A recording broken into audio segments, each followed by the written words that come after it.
Welcome to another wonderful episode of SEC Online Tutorial. I'm your amiable tutor, Mr. Valentine. And today we'll be looking at another wonderful topic in management today. But before we go into today's topic, I just want to remind us what we discussed in the last class.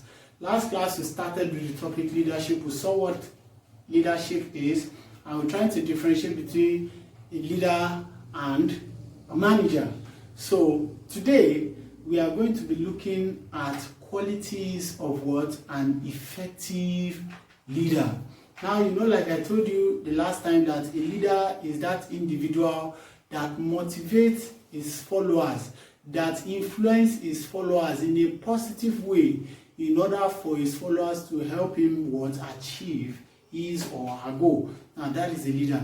Now, what are those qualities that entails an individual to be able to motivate their followers?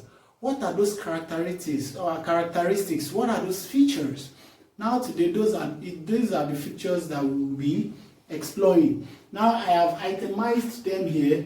The first one here is intelligence.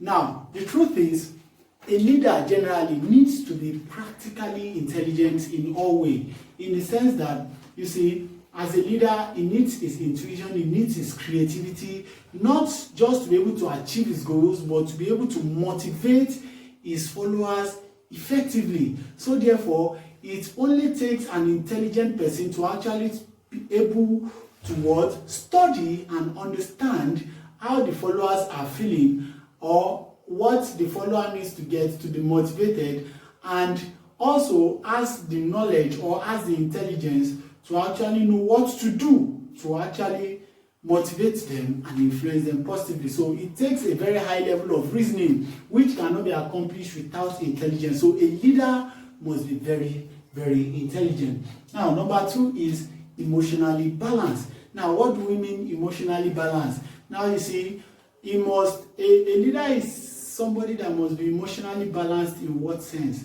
Now, he must not be the angry type. He must not be too temperamental. Yes. And he must not be too emotional. Now, when he is too temperamental, when little things get to him, it is going to be very, very difficult for him to influence his followers. In fact, his followers or his subordinates will grow scared of him, that they will be scared to even open up to him. So it will be very difficult for him to be able to access his followers. And by so doing, if you can't access your followers, then how do you intend to influence them? How do you intend to motivate them? It's not possible. So therefore, a leader is somebody that must not be highly temperamental, at the same time must not be too emotional. If he is also too emotional, his subordinates are going to take his emotions for granted, and they are just going to take him for a ride and take him for granted. And when the subordinate of a leader starts taking that leader for granted, definitely the leader has no value, and it is very, very possible for them not to be able to achieve their goal. So therefore, the meaning of a leader being emotionally balanced means that the leader must not be too temperamental. At the same time, he must not be too emotional. So meaning that he must be in between. He must know when to be sympathetic, and at the same time when to be, when to man up, or when to stand up to his subordinate and say, no, this is wrong and this is right. So that is what we mean by what? Emotionally balanced. Now, knowledge of human relation. Yes, human relation. What is human relation? Is the ability to not just to communicate with people, but the ability to understand people, know what they are feeling, how they are feeling, and how to talk them, to make them, to bring them into the right emotions that they need to be in order to be in the right state of mind. Now, for example, a man comes into work one morning and he is very, very sad. If the leader knows how to talk to the man can open up and say, well, I'm having issues with my marriage. And if he knows how to handle human beings, he will know how to talk the personal. But if he doesn't, it's very, very difficult to be able to talk such a person out of an emotional state. Now, people are very dynamic, and because people are dynamic, people are different. So meaning that different people with different approach. So if he's trying to use the same approach for different people, honestly, he's not a good leader.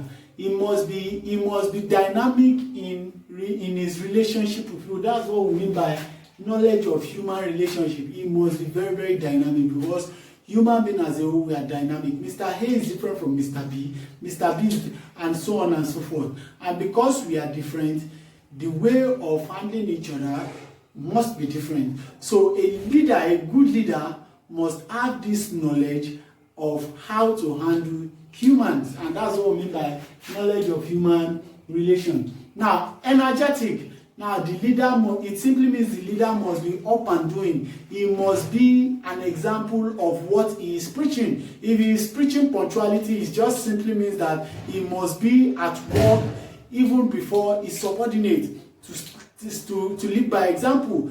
He must be energetic in every way. He shouldn't be weak. He shouldn't be someone that is sick.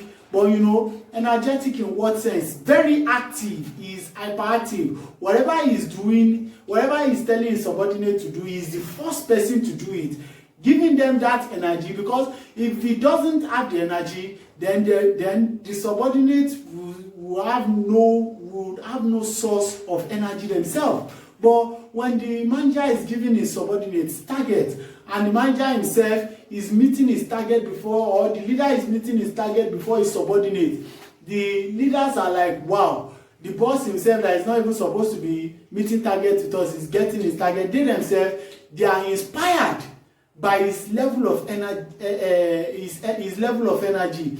They are inspired by his level of enthusiasm. So that is what we mean by a leader must what? Be energetic. Now, another thing is a leader must be honest. When I mean honest, now truthful, plain, straightforward, in the sense that whatever is going on, you should be able to open up with your subordinate. If something is wrong with the organization, tell them, and try to encourage them that, okay, we can come out of this, let's do it, and not keeping stuff or not lying to your subordinate. Lying, a good leader shouldn't lie. It's only tyrants that what? Lies. So that's why we say that a good leader must what? Be honest.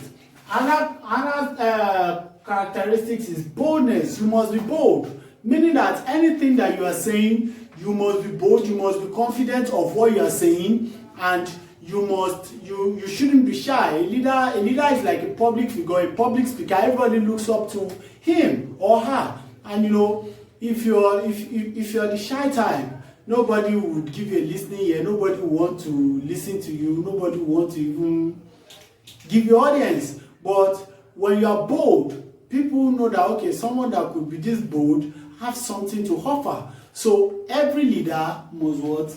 Be bold, in order to what? Catch the attention of what?